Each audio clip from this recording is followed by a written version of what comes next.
Assalamualaikum warahmatullahi wabarakatuh. Bertemu lagi dengan saya Miftahul Janah, Program Studi Perbankan Syariah Politeknik Negeri Semarang. Kali ini saya akan membagi sedikit pengetahuan saya mengenai sistem bagi hasil. Jadi yang disebut sistem bagi hasil adalah suatu sistem yang meliputi tata cara pembagian hasil usaha antara penyedia dana dan pengelola dana. Nah, di dalam keuangan syariah, sistem ini mengacu kepada dua sistem, yaitu musyarakah dan mudharabah. Perbedaan yang paling mencolok antara musyarakah dan mudharabah yaitu terletak pada jumlah penyedia dananya. Jika musyarakah, penyedia dana itu terdiri dari beberapa investor. Nah, sedangkan pada sistem mudharabah, penyedia dana hanya terdiri dari satu investor. Seperti itu. Jadi, di dalam sistem musyarakah sendiri itu beberapa penyedia dana itu berkumpul menjadi satu, kemudian masing-masing menyetorkan modalnya untuk menjalankan suatu usaha. Setelah nanti usahanya itu berjalan dan menghasilkan keuntungan, maka keuntungan itu akan dibagi kepada masing-masing investor dengan sesuai porsinya modal tersebut.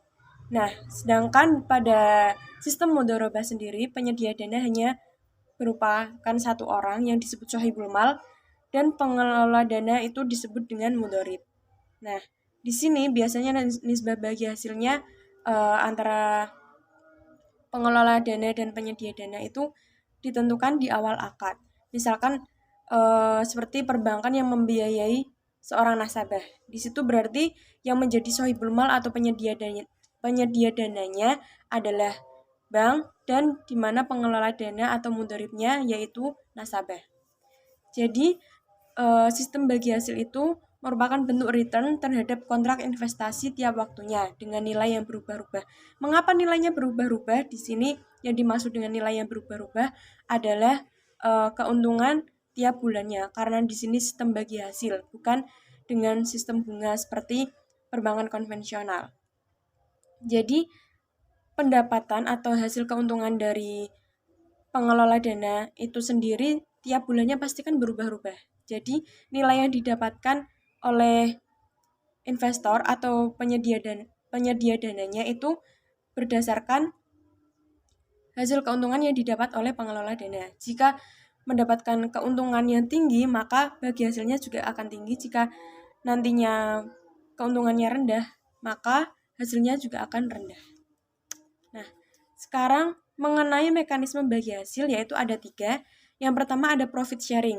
Nah, profit sharing di sini artinya keuntungan atau hasil yang dibagikan kepada para penyedia dana itu merupakan hasil dari pendapatan bersih atau bisa dibilang dengan laba bersih, seperti itu.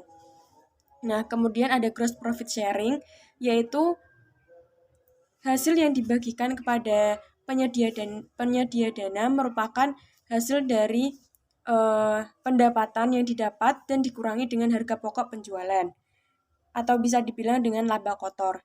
Nah, sedangkan dengan revenue sharing, yaitu hasil yang dibagikan kepada para penyedia dana atau investor tadi merupakan hasil dari pendapatan yang belum dikurangi dengan harga pokok penjualan maupun biaya administrasi maupun biaya operasional yang lainnya dan sebagainya, seperti itu. Baik, itu sedikit ilmu atau sedikit pengetahuan dari saya. Apabila terdapat salah-salah kata, saya mohon maaf. Wabillahi taufiq wal hidayah. Wassalamualaikum warahmatullahi wabarakatuh.